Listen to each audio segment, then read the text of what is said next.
Kia ora koutou katoa, nau mai hara mai ki te ao Hākinakina, your sports show right here on your Tribal Pulse, Te Kore Mako o Taranaki, 94.8 FM and 98.4 FM. Well, he's made his mark in rugby union, both here in Aotearoa and on the international stage. Born in Hawke's Bay and of Ngāti Kahungunu descent, he is a former prop who represented Bay of Plenty and Taranaki at provincial level and played Super Rugby for the Chiefs and the Hurricanes, and also wore the Māori All Blacks jersey with pride. He was also a part of the New Zealand under 20s team that won the Junior World Championships in 2011. Mike Kainga, no mai, hara mai, welcome to the show, my bro. Gee, thanks, brother.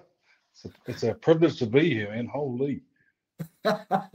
Awesome to have you on the show, my bro. I've been excited and looking forward to this catch-up. As mentioned in the intro, bro, you've done a fair bit in your time, so looking forward to hearing about your journey. But before we get started, ko wai koe, no he koe, just a bit about yourself, you know, your upbringing in Hawke's Bay, where you're from, and how rugby first became a part of your life. Yeah, so ko wai, ko maku kainga toko ingoa. That's about all my reo goes to at the moment. It's a work in progress, but we'll get there, Caps, probably with your help too, brother. So, so born and bred in Hawke's Bay, Ngāti Kahungunu, and my mum, she moved us down to Wellington, so that's where I did all my schooling down there. Went to a little school called Taita College. We punched well above our weight at that school. A few All Blacks coming out of there now, or maybe one actually, George Bauer and the Brad Shields coming out of that school. So very proud Taita man. My rugby journey. Wasn't getting a crack in Wellington, so I made the journey up to Bay of Plenty and played for Mount Maunganui, and that's when I got my first taste of professional rugby.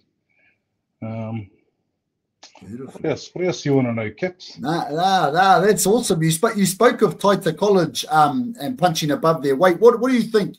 You know, part of your journey, what part has Taita College played in the man that you are today? It's a good question. I guess it was it was a humble school. It was a tough school as well. Like, we didn't have many resources growing up. You know, all the good footy players went to Stream or Wellington College, and me and my best mate, we decided to hang in there and give it a crack. Try and bring them up. And fortunately, we had an awesome crew when I was at school, and some amazing coaches, and we did a pretty good job. You know, we ended up winning 4th division college competition down there. So, it taught me that, to be honest, it taught me to work hard.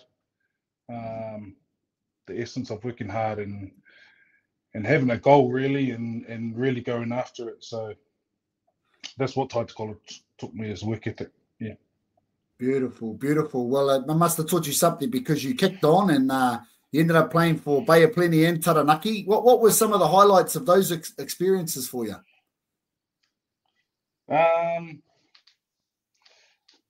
So probably winning the championship for the Chiefs for Super Rugby in 2013. That was with a special group of humans. You got the Dave Rennies and the Wayne Smiths, and our captain was Liam Messam and Tanara Latimer. So some amazing men there that I got to rub shoulders with. Then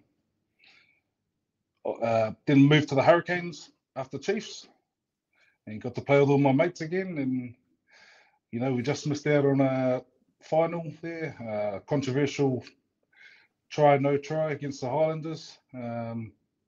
Got them the win in 2015, but we ended up getting up in 2016. So 2 championships I can put my name to, which I'm pretty proud of. Wow, not many people can say they've done that. So big me to you for those achievements. Now, obviously, playing professional footy is no easy feat, and there's a lot of challenges that come with that, and high expectations. And that, what are some of those, you know, some of those things that you kind of learnt along that journey in NPC and Super Rugby about, you know, about the expectations, about, you know, how you got to hold yourself in those type of spaces? Yeah. So Caps, like coming from Taotearoa or Hawke's Bay, like I didn't really know what was out there, or like I didn't know professional rugby could be a viable option for myself, and it probably showed when I went into those environments. Like I was quite closed-minded or quite shy, and probably took me a couple of years to actually open up and truly be myself, and they started to embrace it, who I was in the team, and that's when I started to relax and play good footy. So actually probably just being yourself is a huge thing, and it's a lot more accepted now, and I just played the best footy when I was just expressing who I am and playing for my people, bro. So yeah, being myself is probably something I picked up, and I can transfer that into my everyday life now with mahi as well. So yeah. Awesome. That's really good advice there for our whānau at home. Well, make sure to stay tuned, whānau. We're going to have a kōrero to Mike about his Māori All Blacks experience and his New Zealand under-20s experience soon, so make sure to stay tuned.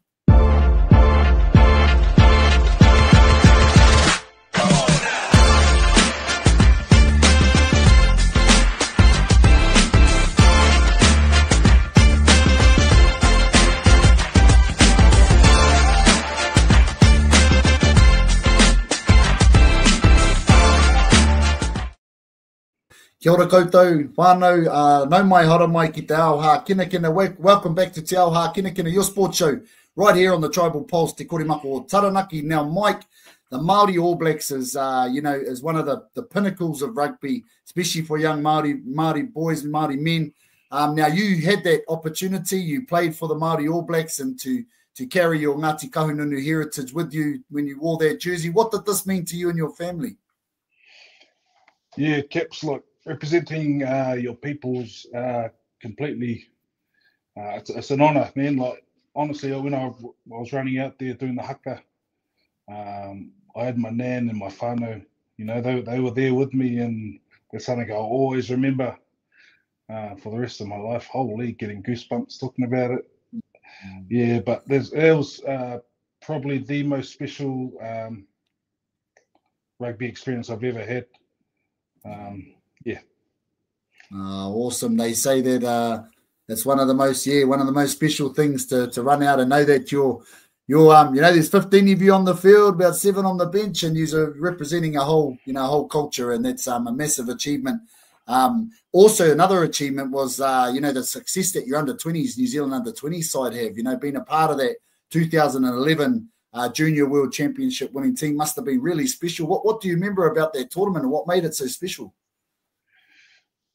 Just a group of boys that kept, like 2011, like there were this fella, Bowden Barrett, and the likes of Brodie Retallick, and like these fellas are goats, man. Like, and just to rub shoulders and be in the same room with them, I was like looking around like, what the hell am I doing? Small boy from Taita College, But I got to play with my best mate Brad Shields over there too, so.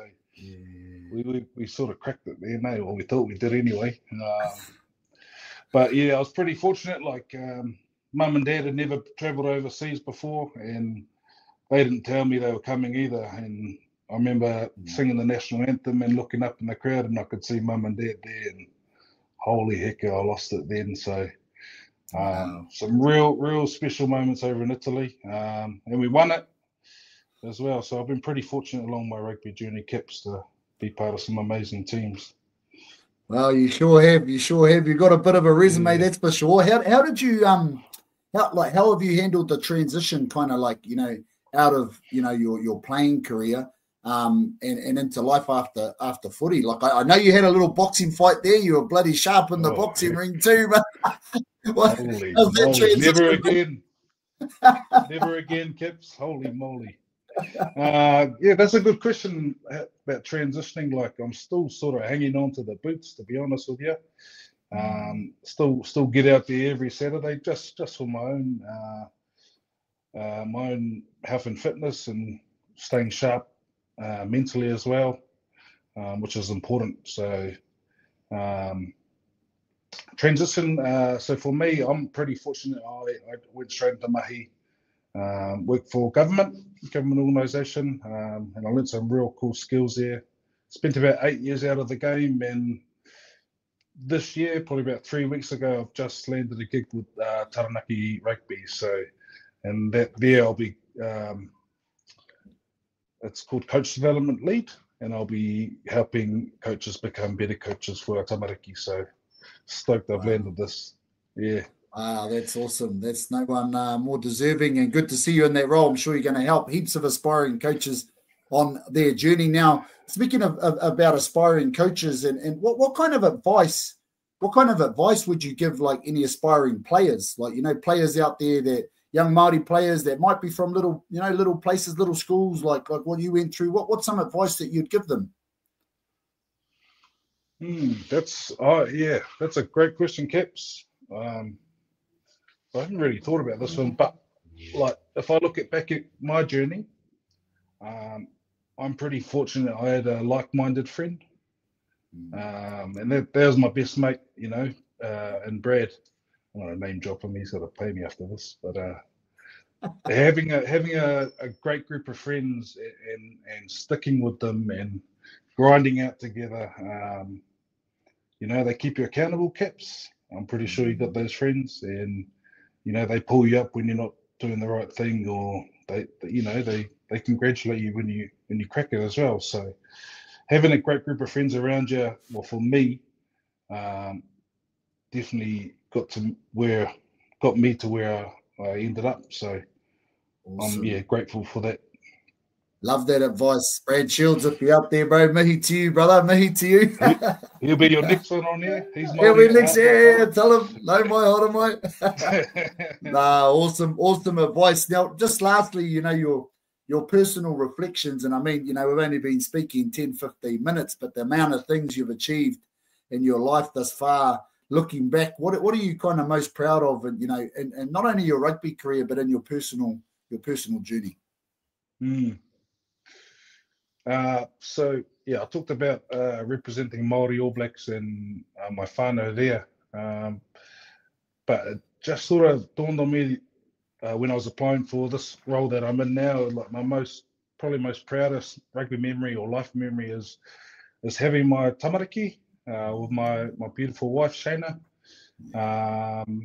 and just watching them grow and develop into their own little free spirits, and seeing them grow on the rugby field as well. A couple of them play footy, which is, that's probably my most proudest rugby moment, Caps, and life moment. So, yeah. Awesome. Well, Mike, it's been an absolute privilege to, hear your story from humble beginnings in Hawke's Bay down to Wellington, playing NPC Super Rugby, titles, putting Māori on the world stage, and now having a loving family, wife and children that you're helping raise there as well. Your journey is an inspiration to many, bro, but most importantly, you're a good bloke, and that's awesome. So thanks heaps for coming on the show, and look forward to watching your journey with Taranaki Rugby Football Union in your new role. Much love, Caps. You're the man, brother. Cheer, my bro. Cheer, bro. Thank you.